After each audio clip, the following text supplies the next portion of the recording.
அஸ்ஸலாமு அலைக்கும். அஸ்பியா கிச்சனில் இன்றைக்கி நம்ம ரவா ஜவ்வரிசியை வச்சு நம்ம வடகம் தான் செய்ய போகிறோம். வாங்க, ஃபஸ்ட் டைம் எங்கள் சேனல் பார்க்குறவங்க மறக்காமல் எங்கள் சேனலை சப்ஸ்கிரைபர் பண்ணிவிட்டு பாருங்கள். அதுக்கு நான் 150 கிராம் அளவுள்ள ரவையை நான் எடுத்து வச்சுருக்கேன். அதுக்கு 50 கிராம் ஜவ்வரிசி எடுத்துக்கலாம். இது ரெண்டுமே சேர்த்து பார்த்திங்கன்னா இந்த ஒரு கப்பில் ஃபுல் அளவு வரும். அது ரெண்டையும் சேர்த்து நம்ம மிக்ஸி ஜாரில் கொஞ்சம் நம்ம அடித்து எடுத்துக்கணும். இப்போ அளவுன்னு பார்த்திங்கன்னா ஒரு கப்பு எடுத்துருக்கோம். இப்போ இதை நம்ம மிக்ஸி ஜாரில் சேர்த்துடலாம். சேர்த்துட்டு நல்லா நைஸாக அடித்து எடுத்துக்கிறணும். பாருங்கள், இந்த அளவுக்கு நைஸாக நான் அடித்து எடுத்திருக்கேன். இது இப்போ அந்த அளவுக்கு எடுத்தாச்சு. இப்போ இதை ஒரு பவுலில் சேர்த்துடலாம்.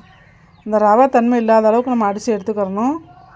இப்போ ஒரு 2 டம்ளர் அளவு தண்ணி சேர்த்து நல்லா கரைச்சி விட்டு எடுத்துக்கலாம். ரவை ஜவ்வரிசி நல்லா கரைச்சி விட்டு ஒரு 10 நிமிஷம் நல்லா ஊறட்டும். இப்போ இதுக்கு நம்ம வடகம் ரெடி பண்ணுறதுக்கு நம்ம ரவை எடுத்த கப்புலேயே பார்த்திங்கன்னா அதில் ஒரு 7 கப்பு தண்ணி நம்ம எடுத்துக்கிறணும். 7 கப்பு நம்ம தண்ணி எடுத்தால் தான் கரெக்டான அளவு நம்ம ரவை வெந்து வர கரெக்டாக இருக்கும். இப்போ இதில் 7 கப் தண்ணி சேர்த்துடலாம்.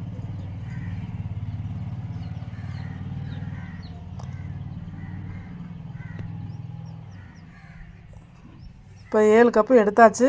இப்போ இது ஒரு பாத்திரத்தில் தூக்கி அடுப்பில் வச்சு நம்ம அடுப்பு ஆன் பண்ணிடலாம். நல்லா தண்ணி காயட்டும். தண்ணி நல்லா கொதித்து வந்துருச்சு. இப்போ இதுக்கு வடகத்துக்கு தகுந்த மாதிரி நம்ம உப்பு கொஞ்சம் சேர்த்துடலாம். தண்ணி நல்லா மலமலன்னு கொதிக்கவும் நம்ம கரைச்சி ஊற வச்சுருக்க ரவை ஜவ்வரிசியை நம்ம இதில் கலந்து விட்டுக்கலாம். கொதிக்கிற தண்ணி நல்லா கொதிக்கவும் இதில் மாவை சேர்த்து நல்லா கலந்து விட்டுக்கலாம். கைவிடாமல் நல்லா கலந்து விடணும். மாவு தண்ணியில் சேர்த்தோன்னே நம்ம கட்டிகள் படாமல் நல்லா கலந்து விட்டணும். அடி பிடிக்காமல் அடுப்பை கொஞ்சம் மிதமாக வச்சு நல்லா கொதித்து வேகணும். இந்த ரவை ஜவ்வரிசி நல்லா வெந்து வரணும். இந்த வத்தலுக்கு நம்ம அளவு பார்த்திங்கன்னா கஞ்சி பதம் தான் இருக்கணும். நம்ம நல்லா மெத்தி ஊற்றுறா நல்லா தண்ணியாக இருக்கணும். அந்த அளவு இருந்தால் தான் இறக்கி வச்சு ஆறினோன்னா கொஞ்சம் திக்னஸ் ஆகும். கரெக்டாக இருக்கும் நம்ம வடகம் ரெடி பண்ணுறதுக்கு. இப்போ நல்லா கொதித்து ஒரு 5 நிமிஷமாக வெந்துருச்சு பாருங்கள்.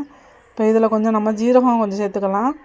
ஜீரகம் சேர்த்துட்டு வரமிளகாய் எடுத்து நம்ம மிக்சியில் கொஞ்சம் 1-2 அடித்து சில்லியாக நம்ம எடுத்துக்கலாம். நமக்கு எந்த அளவுக்கு காரம் தேவையோ அந்த அளவுக்கு நம்ம எடுத்துக்கலாம். நான் ஒரு 6-7 மிளகா எடுத்து இந்த மாதிரி நான் சில்லியாக ரெடி பண்ணியிருக்கேன். இப்போ இதையும் சேர்த்து நல்லா மாவில் நல்லா கலந்து விட்டுக்கலாம். இப்போ நல்லா கலந்து விட்டாச்சு. நல்லா கொதித்து வெந்துருச்சு பாருங்கள். இப்போ உப்பு வரப்பு எல்லாமே கரெக்டாக இருக்குது பாருங்கள். இந்த அளவுக்கு தான் இருக்கணும். ரொம்ப திக்னஸ் இல்லாமல் கரெக்டான அளவில் இப்போ இருக்குது. நம்ம அடுப்பை ஆஃப் பண்ணிடலாம். அடுப்பை ஆஃப் பண்ணிவிட்டு இதில் கொஞ்சம் மல்லி இலையை பொடியாக கட் பண்ணி நான் சேர்த்துருக்கேன். நல்லா கலந்து விட்டாச்சு. கலந்து விட்டுட்டு இப்போ 2 பாத்திரத்தில் சேர்த்து நம்ம நல்லா ஆற வச்சுக்கலாம். அதை ஆறினோன்னு நம்ம வடகம் ரெடி பண்ணிடலாம். இப்போ இது நம்ம ஒரு சேலையை நல்லா விரித்து நனைச்சி கொஞ்சம் நம்ம விரிச்சுக்கிறணும். அப்போ தான் ஈரமாக இருந்தால் தான் வடகம் ஒட்டாமல் நல்லாயிருக்கும். இப்போ இந்த மாதிரி கரண்டியில் எடுத்து இந்த மாதிரி தடவி விட்டுறணும். நமக்கு எந்த அளவுக்கு வடகம் அகலம் தேவையோ அந்த அளவுக்கு நம்ம வச்சுக்கலாம். இல்லைன்னா அப்படியே கூட லைட்டாக ஒரு அளவு அள்ளி அப்படியே நம்ம தடவாமல் கூட வச்சிடலாம். அதுவும் வடகம் நல்லாயிருக்கும். அது கொஞ்சம் நல்லா கனமாக இருக்கும். நம்ம இந்த மாதிரி ஷேப் செய்யலை அப்பளம் மாதிரி கொஞ்சம் லேசாக இருக்கும். அதுக்காக தான் லைட்டாக கரண்டியில் தடவி விட்டுருவேன். இப்போ இதே மாதிரி நம்ம எல்லா மாவையுமே நம்ம வடகத்துக்கு ரெடி பண்ணிடலாம்.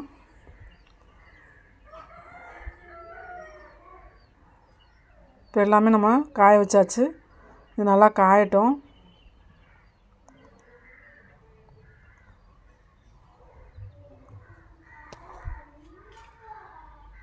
இப்போ பார்த்திங்கன்னா நல்லா காஞ்சிருச்சு. ஒரே நாளே அந்த வடகம் நல்லா ரெடி ஆகிடுச்சு பாருங்கள்.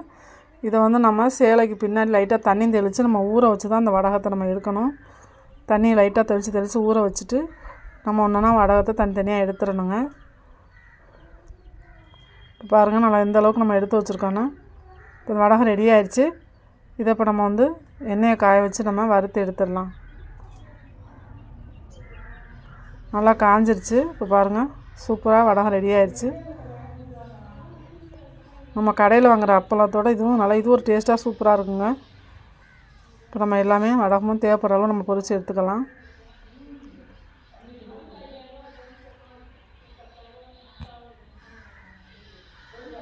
இப்போ சூப்பரான ரவை ஜவ்வரிசி வடகம் ரெடி ஆகிடுச்சுங்க. அப்பளம் வடகம் நம்மளோட விருப்பம் தான், எப்படின்னா சொல்லலாம். மொறு சூப்பரான ஒரு டேஸ்ட்டில் காரம் உப்பு எல்லாமே கரெக்டான அளவில் இருக்குது. கண்டிப்பாக நீங்கள் ஒரு டைம் செஞ்சு பார்த்துட்டு இந்த வீடியோ பிடிச்சிருந்தால் மறக்காமல் எங்கள் சேனலை சப்ஸ்கிரைப் பண்ணிவிட்டு உங்களோட கமெண்ட்டை எங்களோட ஷேர் பண்ணுங்கள்.